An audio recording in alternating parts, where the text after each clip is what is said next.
అయిన దేవునికి స్తుతులు చెల్లిస్తున్నాను.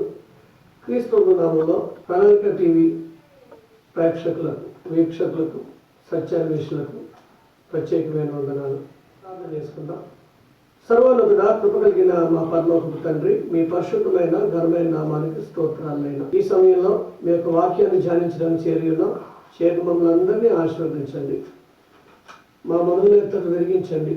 మీ కృపలో మమ్మల్ని భద్రపరచండి తండ్రి. ఈ కార్యక్రమం అంతట్లోనే మీరు నుండి నడిపించమని క్రీస్తు యేసు నామమున ప్రార్థించి వేడుకొంచున్నాం తండ్రి. ఆమేన్. ఈరోజు నిబంధనలు అనే అంశం మీద మనం ధ్యానించుదాం. బైబిల్లో 66 పుస్తకాలు మనం చూస్తాం. ఈ 66 పుస్తకాల్లో 2 నిబంధనలు ఉన్నాయి. దాన్ని కూడా మనం చూస్తాం, కానీ దాన్ని గమనించట్లేదు. ఆదికాండం నుంచి మలాకీ వరకు 39 పుస్తకాలుగా అది పాత నిబంధనలుగా చెప్పబడుతుంది. అలాగే మత్తయి సువార్త అక్కడి నుండి ప్రకటన గ్రంథం వరకు మనం ఆలోచన చేస్తే 27 పుస్తకాలు ఇది కొత్త నిబంధనగా మనకి అర్థమవుతుంది. కానీ మరి అన్నీ కూడా బైబిల్లో ఉన్నవే కదా, ఈ 2 నిబంధనలు ఏమిటి అనే ఆలోచన లేకుండా కొంతమంది విశ్వాస జీవితాన్ని కొనసాగించుకుంటూ ఉన్నారు. కాబట్టి మరి దేవుని ఆలోచన మనం సరిగ్గా గుర్తించడానికి ప్రయత్నం చేద్దాం. దేవుని యొక్క మనసును ఎరిగి మన యొక్క విశ్వాస జీవితాన్ని కొనసాగించుకోవడానికి మనం ప్రయత్నం చేద్దాం. వాస్తవానికి ఈ నిబంధన అంటే ఏమిటి, మరి ఈ గ్రంథంలో ఉన్న 2 నిబంధనలు ఎవరికి సంబంధించినవి అనే వాటి గురించి ఈరోజు మనం ధ్యానించుదాం. నిబంధన అంటే ఏమిటి అని అంటే, నిబంధన అంటే ఒప్పందము లేక ఒడంబడిక. ఇంగ్లీష్లో మనం ఆలోచన చేస్తే టెస్టమెంట్, కవెనెంట్, అగ్రిమెంట్ అని మనం చెప్పుకోవచ్చు. నిబంధనలో షరతులు ఉంటాయి, వాగ్దానాలు ఉంటాయి. నిబంధన మీరితే శిక్ష కూడా ఉంటుంది. నిబంధన అనేది అతి ప్రాముఖ్యమైనది మనం గమనించాలి. ఆది నుండి మనం ఆలోచన చేస్తే దేవుడు మనుషులతో నిబంధన చేస్తున్నాడు అని మనకు అర్థమవుతుంది. నిబంధన లేకుండా పరమదేవుడు ఏ కార్యాన్ని కూడా చేయబోనుకోడు అనే వాస్తవం మనకి అర్థమవుతుంది. మొదటిగా మనం ఆలోచన చేస్తే ఏదోని తోటలో ఆదాముతో నిబంధన చేస్తున్నట్టు చూస్తాం. దీన్ని యూనిలాటరల్ కవెనెంట్ అంటాం. అంటే a covenant between God and Adam. అందువల్ల ఇది యూనిలాటరల్ కవెనెంట్ అని మనం చెప్తాం. ఆదికాండం 2:17 అయితే మంచి చెడ్డలు తెలివినిచ్చే వృక్ష ఫలములను నీవు తినకూడదు, నీవు వాటిని తినమున నిశ్చయముగా చచ్చెదవు అని నరునికి ఆజ్ఞాపించినట్టుగా మనం చూస్తాం. ఇది ఆదాముకి దేవునికి మధ్య జరిగిన నిబంధన. నువ్వు తింటే చస్తావు అని దేవుడు చెప్పాడు. హోషేయ గ్రంథం మనం చూసినట్లయితే 6:7 ఆదాము నిబంధన మీరాడు అనే మాట మనకు కనిపిస్తుంది. నిబంధన మీరాడు కాబట్టి విశ్వాసఘాతకుడు అయ్యాడు అనే మాట మనకు కనిపిస్తుంది. ఇక్కడ గుర్తు ఏంటంటే, ఈ నిబంధన గుర్తుగా జీవవృక్ష ఫలం అని మనం చెప్పుకోవచ్చు. రెండవదిగా మనం చూసినట్లయితే నోవహుతో చేసిన నిబంధన. ఇది జలప్రలయం ముందు దేవుడు మాట్లాడుతున్న మాటగా మనం చూస్తాం. ఆదికాండం 6:18 అయితే నీతో నా నిబంధన స్థిరపరచుదును, నీవును నీతో కూడా నీ కుమారులను నీ భార్యయు నీ కోడండ్రును ఆ ఓడలో ప్రవేశించాలి అని చెప్పడం జరిగింది. దీంట్లో షరతు ఏంటంటే, ఓడను ఏ మానుతో చేయాలో కూడా చెప్పాడు. చితుసారకపు మానుతో చేయాలని చెప్పాడు. వాస్తవానికి ఒకవేళ ఓడంతా పూర్తయింది అనుకోండి, ఇంకా లాస్ట్ కొద్ది మిగిలిపోయింది. చితుసారపు మాను అక్కడ అందుబాటులో లేదు, వేరే మాను పెట్టి చేయడానికి అవకాశం లేదు. ఒకవేళ అలాగే చేస్తే నోవహు నిబంధన మీరినవాడు అవుతాడు.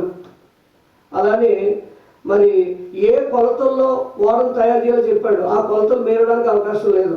అలానే మరి ఇవన్నీ గమనించిన నోవహు ఏం చేశాడంటే, దేవుడు ఏ మానుతో చేయమన్నాడో ఆ మానుతో చేశాడు, ఏ కొలతలతో చేయమన్నాడో ఆ కొలతలు చేశాడు. అందువల్ల ఆదికాండం 6:22 మనం చదివితే నోవహు అట్లు చేసెను అనే మాట మనకు కనిపిస్తుంది. అట్లు అంటే దేవుడు ఎలా చెప్పాడో అలా చేసెను అని మనకు కనిపిస్తుంది. మరి హెబ్రీ పత్రిక 11:7 నోవహు గురించి ప్రస్తావిస్తూ గ్రంథకర్త మాట్లాడతాడు. విశ్వాసం బట్టి నోవహు అది వరకు చూడని సంగతులను గూర్చి దేవుని చేత హెచ్చరింపబడి భయభక్తులు గలవాడై తన ఇంటి వారికి ఒక ఓడను సిద్ధం చేసేది అని మనకు కనిపిస్తుంది. అది వరకు చూడని సంగతులు అంటే అది వరకు చూడని సంగతులు ఏంటనమాట? అసలు వర్షం అంటేనే తెలియని రోజులు అవి. అటువంటిది వర్షం కురుస్తుంది, 40 రోజులు జలప్రళయం వస్తుంది అంటే నమ్మకం కుదురుతుందా? కానీ అది వరకు చూడని సంగతుల మీద నోవహు విశ్వాసం ఉంచి దేవుడు చెప్పిన మాట నమ్మాడు.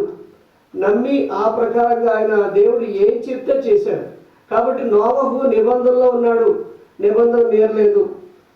కనుక వారు ఓడ నుంచి బయటకు వచ్చినప్పుడు దేవుడు ఒక గుర్తును పెట్టాడు. అది నీకును నాకును ఇది మరి ఆకాశంలో ఒక నిబంధన గుర్తుగా ఉంటుందని ఒక ధనుసును ఆయన ఏర్పాటు చేసినట్టు మనం చూస్తాం. ఆదికాండం 9:14-17 ఈ సమాచారం మనకు లభిస్తుంది. అబ్రహాంతో కూడా ఆయన నిబంధన చేసుకున్నాడు. ఆదికాండం 17:7 మనం చూసినట్లయితే నేను నీకును నీ తర్వాత నీ సంతానమును నాకును దేవుడై ఉన్నట్లు నాకును నీకును నీ తర్వాత వారి తరములలో నీ సంతతికి మధ్య నా నిబంధన నిత్య నిబంధనగా స్థిరపరిచేదను అంటూ ఉన్నాడు. కాబట్టి ఇక్కడ వాగ్దానం ఏంటంటే, అంటే నిబంధన కానీ నిబంధనలో ఉన్నట్లయితే వాగ్దానం ఏంటంటే నీకు స్వాస్థ్యంగా కనానిస్తాను, నీకు నీ సంతతి వారికి నేను దేవుడినే ఉంటాను, వారు నా ప్రజలై ఉంటారు అని ఆయన అక్కడ మాట్లాడడం జరుగుతుంది. దాని గుర్తు ఏంటంటే సున్నతి. ఆ నిబంధన గుర్తు ఏంటంటే సున్నతి. 8 రోజులు మగ శిశువుకు మరి గోప్యాంగ చర్మాన్ని కత్తిరించాలి. అది ఆయన పెట్టిన నిబంధన. కాబట్టి అబ్రహాంతో నిబంధన చేసుకున్నాడు. అక్కడి నుంచి సున్నతి అనేది అమల్లోకి వచ్చింది. 8 రోజుల మగపిల్లవాడికి గోప్యాంగ చర్మం కత్తిరించాలి. అది దేవుని యొక్క ఆజ్ఞ ఉంది. ఇది అబ్రహాంతో చేసుకున్న నిబంధన గుర్తుగా ఉంది అనేది మన వాక్యం చెప్తుంది. అలానే ఇశ్రాయేలీలతో నిబంధన. ఇశ్రాయేలీలు దేవునికి ఇశ్రాయేలీలకు మోషే మధ్యవర్తిగా హోరేబులో సీనాయి కొండ మీద జరిగిన నిబంధన. ఇది బైలాటరల్ కోవెనెంట్ అంటారు. ఇది 2 పార్టీల మధ్య జరిగిన ఒప్పందం. దీంట్లో మధ్యవర్తి ఒక ఆయన ఉంటాడు. అదనమాట ఇక్కడ దేవునికిను ఇశ్రాయేల్ యొక్క జనాంగానికిను మోషే మధ్యవర్తిగా ఉండి ఆ నిబంధన జరిగింది. నిర్మాకాండం 19:5-6 మనం చదివినట్లయితే కాగా మీరు నా మాట శ్రద్ధగా విని నా నిబంధన అనుసరించి నడిచిన ఎడలా అంటున్నాడు.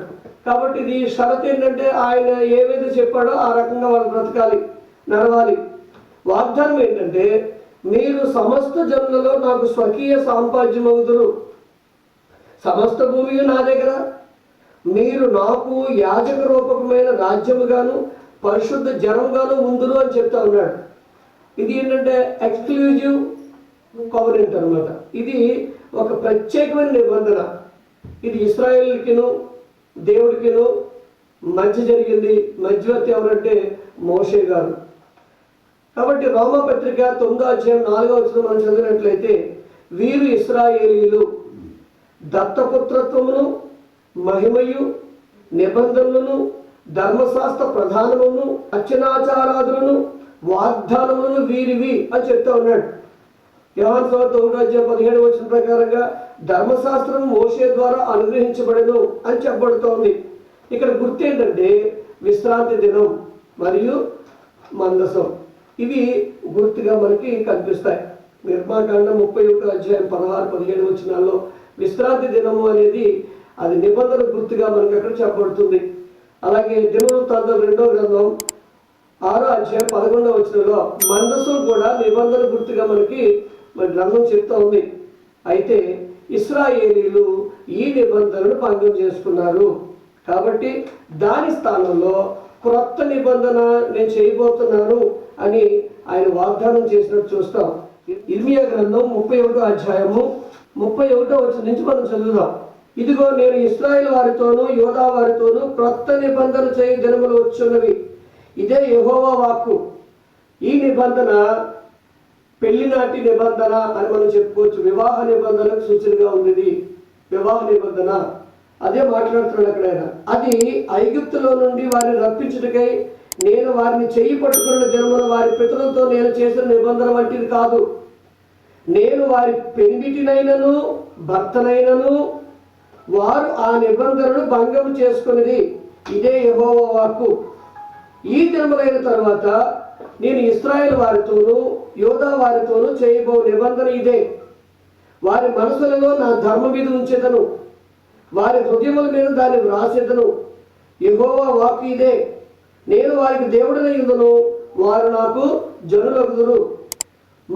వారు మరి ఎన్నడూను యెహోవాను గురించి నొందుదము అని తమ పొరుగు వారికి కానీ తమ సహోదరులకు కానీ ఉపదేశం చేయరు అని చెప్పుకొస్తా ఉన్నాడు. కాబట్టి ఈ ధర్మశాస్త్రం ఏదైతే ఉందో ఇశ్రాయేలుకి ఇచ్చింది, దానిని వారు భంగం చేసుకున్నప్పుడు దాని స్థానంలో క్రొత్త నిబంధన చేయడానికి ఆయన మరి పూనుకున్నట్టు 600 సంవత్సరాలు వారితో వేసారి ఆ ప్రజలతో అనేకమైన ఆశీర్వాదాలు వారికి అనుగ్రహించి వారు మరి దాన్ని భంగం చేసుకున్నప్పుడు వారికి శిక్షలు విధించి వారిని సరిచేసి 600 సంవత్సరాలు దేవుడు ఆ ఇశ్రాయేలుతో మరి ఆ ఇబ్బంది పడినప్పుడు ఆయన మాట్లాడుతాడు, నేను మీ పెనిమిటి అయినను మీరు నాతో చేసిన నిబంధన మీరు భంగం చేసుకున్నారు అని చెప్తూ ఉంటాడు ఆయన. అందువల్ల ఈ నిబంధన వివాహ నిబంధన అని మనం చెప్పుకోవచ్చు. ఇది మరి బాల్య వివాహం వంటిది అని కూడా మనం ఆలోచించవచ్చు. ఇక్కడ వరుడు ఎవరు అంటే దేవుడు, వధువు ఎవరు అంటే ఇశ్రాయేలీలు. ఇక్కడ సాక్షులు ఎవరు అంటే ఆకాశము భూమి. ఇక్కడ మ్యారేజ్ రిజిస్టర్ ఎవరు అంటే మధ్యవర్తి ఎవరు అంటే మోషే గారు. కాబట్టి ఇశ్రాయేలీలు తమ నిబంధనను మీరారు అనేది గ్రంథం ద్వారా మనకు తెలుస్తుంది. అయినా ఇశ్రాయేల్ అనేక సార్లు చెప్పుకున్న కదండి 600 సంవత్సరాలు బుజ్జగించాడు. ఇర్మియా గ్రంథం 2వ అధ్యాయము 13-19 వచ్చిన వరకు మనం చదివితే ఆ విషయాలు మనకు అర్థమవుతాయి.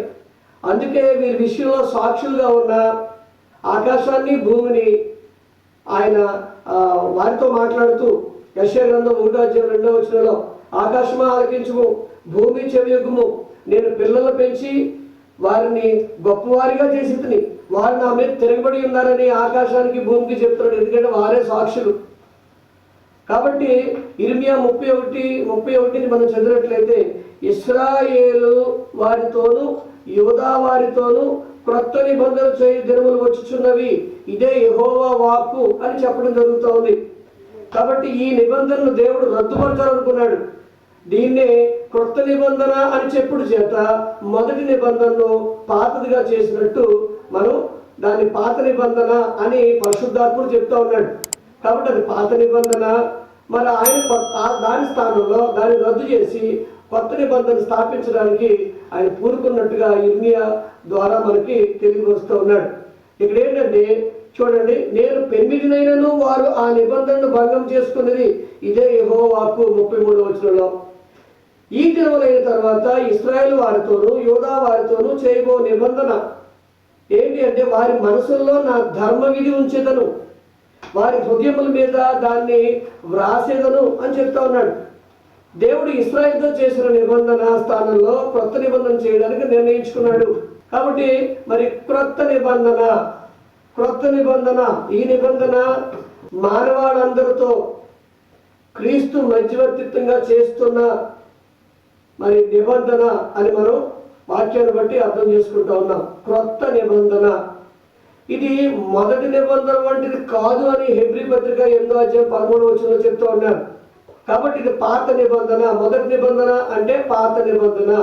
కాబట్టి కొత్త నిబంధన ఆయన ప్రవేశపెట్టాలనుకున్నాడు. కాబట్టి మొదటి నిబంధన పాతదిగా చేసి ఉన్నాడని హెబ్రీ గ్రంథకర్త మాట్లాడుతూ ఉన్నారు. మరి మొదటి నిబంధనలో ఉండేది ఏంటి అంటే 8వ దినాన్ని మగ శిశువులకు సున్నతి చేయాలి. ఇది తర్వాత నుంచి తల్లిదండ్రుల యొక్క బాధ్యత. తల్లిదండ్రులు దేవుని యొక్క విధానంలో పిల్లలు పెంచాలి. ఇది ద్వితీయోపదేశకాండ 6:4 ఓ ఇశ్రాయేలు వినుము అని చెప్పుకొస్తాడు అక్కడ. నీ బిడ్డలు కూర్చున్నప్పుడు, లేచినప్పుడు, పండుకున్నప్పుడు, త్రోవలో నడిచినప్పుడు వారికి నా కట్టల గురించి చెప్పండి అని చెప్తాడు ఆయన. కాబట్టి ఈ పాత నిబంధన ఏంటంటే, సున్నతి పొందిన తర్వాత ఆ బిడ్డ యొక్క బాధ్యత స్వీకరించవలసింది ఎవరు అంటే తల్లిదండ్రులు. ఆత్మీయంగా వారిని దేవుని విధానంలో నడిపించవలసిన బాధ్యత. ఇది బాల్య వివాహం వంటిది. ఎందుకంటే ఏమీ తెలియనప్పుడు నిబంధనలో పాల్గొనడం. ఆ యొక్క 8 దినాల శిశువుకి ఏమీ తెలియదు, మగ శిశువుకి. కానీ మరి ఆ తెలియని రోజుల్లో దేవునితో నిబంధన చేసుకోవడం సున్నతి ద్వారా ఇది బాల్య వివాహం అని మనం చెప్పుకోవచ్చు. ఇందులో పాపక్షమాపణ లేదు. తర్వాత నిరంతరము పాపాలు జ్ఞాపకంలోనికి వస్తాయి అనేది గ్రంథం చెప్తా ఉంది. హెబ్రీ పత్రిక 10:1-3 ఆలోచన చేస్తే, తర్వాత రెండో నిబంధన, మొదటి నిబంధన అంటే పాత నిబంధన లేక ధర్మశాస్త్రం, రెండో నిబంధన అంటే క్రొత్త నిబంధన. ఇది హెబ్రీయులకు రాసిన పత్రిక 10:9 చదివినప్పుడు, అలాగే 8:13 చదివినప్పుడు క్రొత్త నిబంధన అనే మాట మనకు కనిపిస్తుంది. ఇందులో ఏంటంటే వయసు వచ్చిన వారికి తను పాపిని అని గుర్తించే వయసు వచ్చిన తర్వాత ఈ నిబంధనలో వాడు పాల్గొంటారు. మనసులో ధర్మ విధులు ఉంచుట, పాపక్షమాపణ దీని ద్వారా కలుగుతుంది. పాపాలు జ్ఞాపకంలోనికి రావు. ఇది శ్రేష్టమైంది. మానవ జాతికి యావత్తు ఉండే నిబంధన అనేది మనకి ఈ యొక్క కొత్త నిబంధన ద్వారా మనకు వచ్చే మరి లాభాలని మనం గమనిస్తూ ఉన్నాం. ఇక్కడ గుర్తు ఏంటంటే బాప్తిస్మము. మొదటి నిబంధన గుర్తు సున్నతి, కొత్త నిబంధనకి అంటే రెండో నిబంధనకు ఉండే గుర్తు బాప్తిస్మము. కొలసీ పత్రిక 2:11 మీరును క్రీస్తు సున్నతి యందు శరీరేచ్ఛలతో కూడిన స్వభావం విసర్జించి ఆయన యందు చేతులతో చేయబడిన సున్నతి పొందితిరి. చేతులతో చేయబడిన సున్నతి, అదేమో చేతులతో చేయబడిన సున్నతి. ఇక్కడ కొత్త నిబంధనలో బాప్తిస్మం అనేది చేతులతో చేయబడిన సున్నతి. నేను ఎవరైనా సరే కొత్త నిబంధన ద్వారానే రక్షణ, దేవుని యొక్క రాజ్య ప్రవేశం, నిత్య జీవాన్ని పొందడం జరుగుతుంది. కాబట్టి నిబంధనలు గ్రంథంలో ఉన్నాయి. వాటిని జాగ్రత్తగా మనం ఆలోచన చేసి ఏ నిబంధన నాకు వర్తిస్తుంది, ఏ నిబంధనలో నేను ఉన్నాను అని గమనించుకుంటూ మనం ముందుకు వెళ్ళాలి కానీ మరి అన్ని బైబిల్లో ఉన్నాయి కదా, ఇవన్నీ నా కొరకే రాయించబడ్డాయి అని కానీ పొరపాటు పడితే సహోదరులారా మన విశ్వాస జీవితంలో మనం భ్రమపడి జీవిస్తున్నట్టే లెక్క వస్తుంది. అందువల్ల ఇంతవరకు చెప్పండి నిబంధనలు అనే అంశం మీద ఈ లేఖనాలన్నీ పరిశీలించండి. ఏ నిబంధన మనకు వర్తిస్తుంది, ఏ నిబంధనలో మనం ఉన్నాము అనే విషయాన్ని గమనించుకుంటూ ముందుకు వెళ్ళాలని, ఆ రీతిగా దేవుడు మనందరికీ సహాయం చేయాలని నేను కోరుతూ ముగిస్తున్నాను. ప్రార్థన చేసుకుందాం. సర్వోన్నతుడా, కృప కలిగిన మా పరలోకపు తండ్రి, మరొకసారి మీ పాసెందుకు వస్తున్నాం. నిబంధన లేకుండా మీరు ఏ కార్యాలు చేయబోనుకోలేదని లేఖనాలు బట్టి మేము అర్థం చేసుకున్నాం. కాబట్టి తండ్రి, నిబంధన చేసుకుంటూ వచ్చారు, అది భంగం చేసుకున్నప్పుడు వారికి శిక్ష విధించారు. అట్టి రీతిగా ఇప్పుడు నాయన మరి నేటి దినాల్లో మానవులందరితోనూ మీరు చేస్తున్న మరి చేసిన నిబంధన కొత్త నిబంధన. కాబట్టి ఆ కొత్త నిబంధనలోనే మేము తండ్రి మరి పాల్గొని దాంట్లో ప్రవేశించి మీరు ఇచ్చే ప్రతి ఆశీర్వాదాన్ని పొందుకుని పరలోకాన్ని చేరవలసిన వారే ఉన్నామని ఈ విన్న మా అందరికీ కూడా దేవా ఆ జ్ఞానము, ఆ నడిపింపు మాకు అనుగ్రహించమని తండ్రి యొక్క ప్రణాళిక టీవీ ద్వారా విన్న వీక్షకులందరినీ తండ్రి వారి కుటుంబాలను పేరు పేరున దీవించమని మా ప్రభువును రక్షకుడైన క్రీస్తు యేసు నామమున ప్రార్థించి వేడుకొంచున్నాం తండ్రి. ఆమేన్. అందరికీ వందనాలు. మానవుల రక్షణ